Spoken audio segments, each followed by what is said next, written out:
Afa khalaqnakum abatha, apakah kami ciptakan kamu sia-sia? Aku beri engkau nyawa, aku titipkan roh di dalam jasadmu, aku berikan kesempatan tinggal di dekat az-zikra.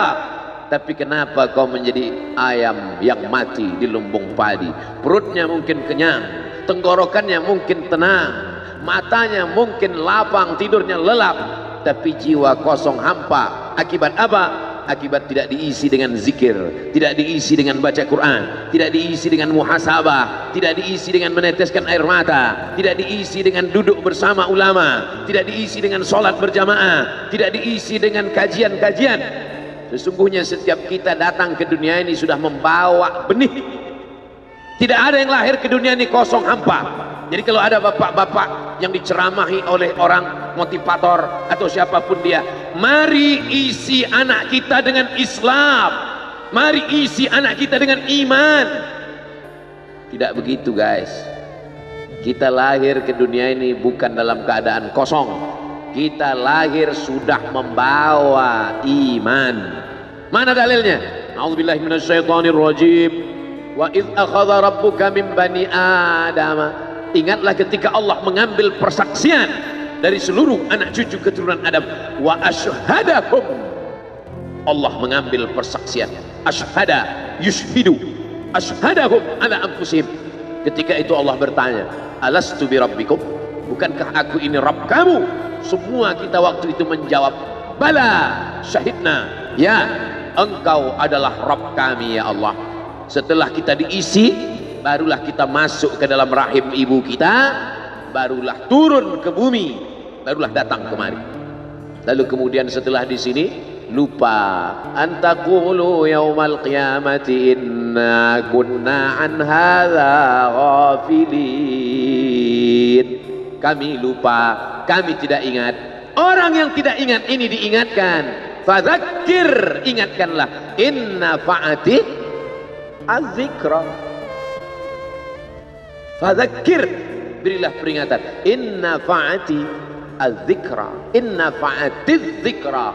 Az-zikra bermanfaat untuk siapa?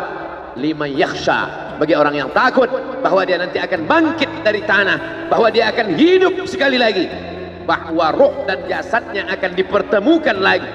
Apa mungkin kita ini akan hidup lagi Pak Ustadz? Ucapanmu sama seperti ucapan Asi bin Wa'il yang membawa tulang kering kerontang yang sudah putih, tak ada lagi warna. Lalu dia bertanya, hal yuhyi rabbuka hadzal 'idhama ba'da ma baliya wa ramma. Apakah bisa Tuhanmu menghidupkan tulang ini lagi ya Muhammad? Nabi sallallahu alaihi wasallam diam sampai Jibril datang membawakan jawaban. Qul yuhyiha allazi ansha'aha awwala marrah.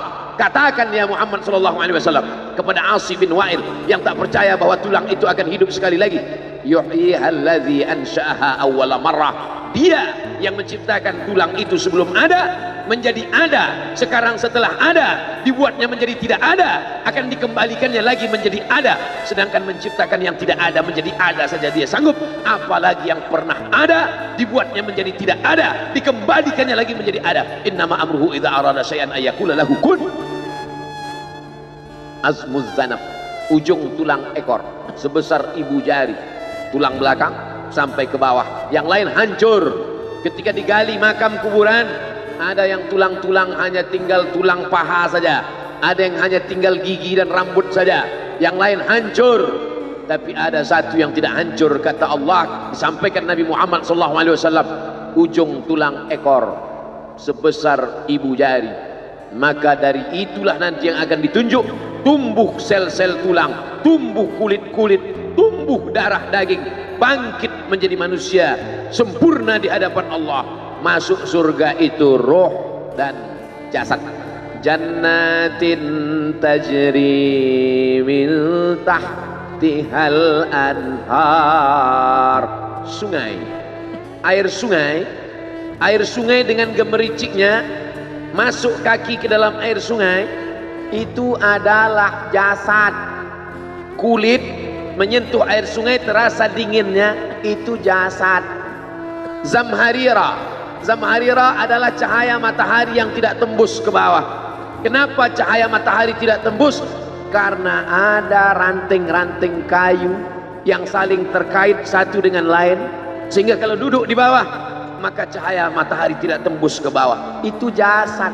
Maka yang masuk surga itu adalah roh dan jasad menurut Ahlus Sunnah wal Jamaah. Kalau masuk surga cuman roh, saya nggak mau. Mimpi masuk surga. Abdul Somad akan masuk surga beserta ruh dan jasad, kembali sempurna. Makanya kata Nabi, la yadkhulul jannata ajuz, tak masuk surga orang tua. Menangis semua orang tua, sedih karena tak masuk surga. Nabi tersenyum, kata Nabi, bukan kamu tua tak masuk surga, kamu akan kembali muda usia belia 30, 31, 32, 33. Karena masuk surga itu adalah orang-orang muda, anak-anak muda yang bisa menikmati dunia. Begitulah mereka masuk ke dalam surga. Apa makna ucapan Nabi itu? Roh dan jasad masuk ke dalam surga Allah. Lagi-lagi kita sedang diajarkan keseimbangan, bahwa kita lahir membawa iman, tapi iman ini bisa mati. Benih letakkan di tanah pasir kering kerontang, tidak disiram, mati dia, kering. Bagaimana menghidupkannya? Dihidupkan dia dengan ilmu.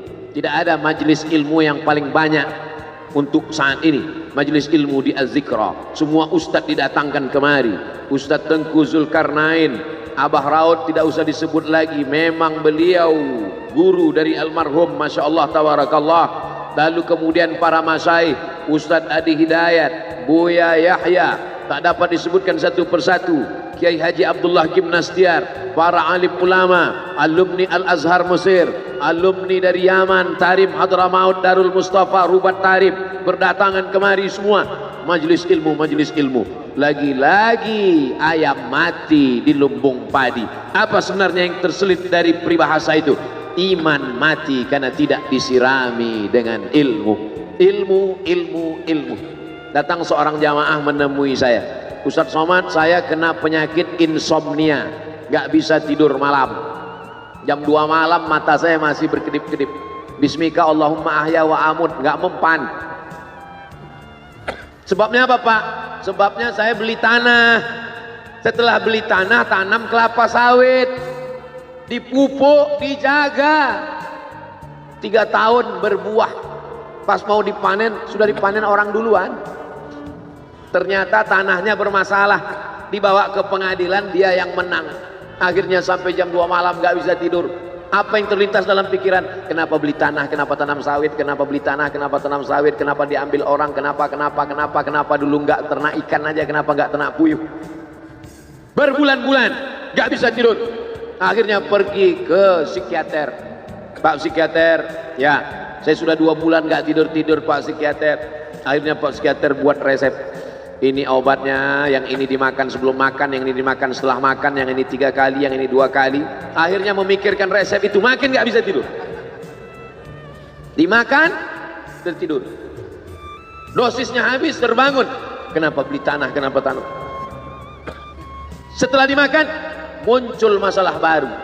Terlalu banyak makan obat, terjadi kekacauan tubuh. Akhirnya kena buah pinggang, muncul masalah baru. Sampai akhirnya saya ketemu MP3 Ustadz. Saya dengarkan sebelum tidur malam. Begitu saya dengar, saya itu tidur. Makanya saya tidak marah kalau ada jamaah itu tidur. Itu menunjukkan jiwanya tenang. Karena dia tidak kena penyakit insomnia. Orang Amerika, orang Eropa, mobilnya mewah, apartemennya cantik, rumahnya megah, duitnya banyak, dolarnya bejibun, gak bisa tidur karena masalah hidup dunia. Kita naik angkot kelewatan gang. Itu menunjukkan apa? Di mana letak ketenangan itu? Huwallazi anzala sakinata fi qulubil mu'minin. Dia yang menurunkan ketenangan ke dalam hati orang yang beriman. Oleh sebab itu maka iman ini mesti disiram dengan ilmu. Majelis ilmu adalah majelis zikir. Majelis ilmu adalah majelis turunnya rahmat dan barakah. Majtama'a qaumun fi baitin min buyutillah. Sekelompok orang berkumpul di rumah Allah, yatsluna kitab Allah, membaca ayat-ayat Allah, wa yatadarasunahu fima bainahum, mengkaji isinya. Nazalat alaihimus sakinah, turun ketenangan. Wasyat bihimur rahmah, turun rahmat kasih sayang Allah. Haffat bihimul malaikah, dikelilingi oleh para malaikat. Wa dzakarahumullahu fi man indah, dibanggakan Allah Ta'ala dengan para malaikat. Tadi malam ketemu dengan murid dari Syekh Muhammad Yasin bin Isa Al-Fadani di Zawiyah Raudhah. Ketemu, cium tangan, barokah, zikir, solawat, tenang jiwa. Lalu kemudian subuh ini ketemu dengan Abah Raud, ketemu dengan para penghafal Quran, ketemu dengan santri-santri, tenang jiwa. Tidak ada yang menenangkan jiwa ini selain daripada majlis zikir, majlis ilmu. Betapa meruginya ayam-ayam mati di lumbung padi. Benih tidak disiram, mati. Benih yang disiram dengan majlis ilmu tumbuh, tapi tidak berbuah. Maka mesti disiram pakai pupuk buah. Datang konsultasi, ini kenapa tidak berbuah? Kenapa ini tidak berbuah?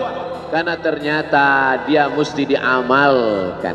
Sudah dapat ijazahnya, sudah talaki, sudah halaqah, kenapa nggak berbuah? Belum diamalkan. Paksa-paksakan diri sebelum tidur malam, wudhu dulu, sholat witir. Paksa-paksakan diri bangun malam, tahajud. Paksa-paksakan diri siang, sholat qabliyah, sholat ba'diyah. Paksa-paksakan diri pagi, sholat duha. Paksa-paksakan diri, sholat subuh berjamaah. Barulah dia berbuah. Kalau dia tidak berbuah, dia hanya sekedar pokok kayu yang hanya membuat sampah saja. Tapi paling tidak tempat orang bernaung di bawah ketika panas. Tapi manfaatnya tidak sesuai, karena yang ditunggu itu buahnya. Masa pohon kayu rindang besar tidak berbuah, sementara semangka yang kecil buahnya besar? Oleh sebab itu maka mesti berbuah. Benih disiram, berbatang, berputih, berbuah. Buahnya ranum, cantik dan indah. Begitu dibelah tak bisa dimakan. Kenapa? Ulat semua isinya. Oleh sebab itu mesti dijaga. Benihnya disiram. Apa yang bisa menjaga ini? Diprotek dia. Kenapa apel tidak dimakan ulat? Bukan karena ulat tidak sanggup beli apel, tapi karena disemprot pestisida. Ulat tahu ini ada pestisidanya, maka dia tidak makan. Kita nggak tahu, dimakan. Ikan asin tidak dikerubungi lalat. Tidak ada satupun lalat yang hinggap di ikan asin. Kenapa? Karena lalat tahu ikan asinnya pakai formalin. Manusia nggak tahu. Pintar mana manusia dari lalat? Jangan jawab. Akhirnya orang makan, menumpuklah pestisida dan formalin dalam darah. Apa namanya? CANCER, cancer. Karena dia tidak larut dalam tubuh. Yang lain-lain larut. Makanan-makanan larut menjadi energi, menjadi sampah, dibuang menjadi kotoran. Sama seperti daun, kalau jatuh ke tanah larut menjadi pupuk. Tapi plastik tidak larut, maka plastik sampah bertebaran. Oleh sebab itu maka ini mesti dijaga. Apa yang bisa menjaga buah apel supaya tidak berulat? Jagalah dia dengan ikhlas. Kamu kenapa nggak ke masjid? Saya kalau ke masjid riya, maka saya nggak ke masjid biar ikhlas. Tarkul amal li ajlin nas riya. Kata Imam Fudail bin Iyad, tarkul amal li ajlin nas riya. Tidak jadi beramal karena takut dipuji orang, riya. Wal amal li ajlihim syirik. Beramal karena ingin dipuji orang, syirik. Kenapa kamu nggak pakai sorban? Takut dipuji orang, riya. Pakai saja sorban anak, jangan takut dipuji orang. Pakai sorban, yakinkan diri. Baik, Ustaz kenapa nggak pakai sorban? Ada masanya nanti pakai sorban. Tarkul amal li ajlin nas riya. Tapi beramal, tapi saya nggak tahan Pak Ustaz, dipuji orang. Luruskan, karena pujian pasti akan selalu datang. La'atiyannahum min baini aydihim wa min khalfihim wa an aymanihim wa an syama'ilihim. Datang dari depan, dari belakang, dari kanan, dari kiri, dari dalam. Alladzi yuwaswisu fi sudur, dari dalam, dari depan, dari belakang, dari kanan, dari kiri, dari dalam, dari dua aspek, minal jinnati wan nas, dari yang zahir, dari yang batin, berdatangan dia. La ughwiyannakum, aku akan goda anak cucu Adam. Sampai kapan? Madamat arwahuhum fi ajsadihim. Selama roh masih bersemayam dalam jasad, selama masih hidup, dia terus menggoda. Kapan kita berhenti dari godaan ini? Nanti setelah terbaring, terbujur kaku,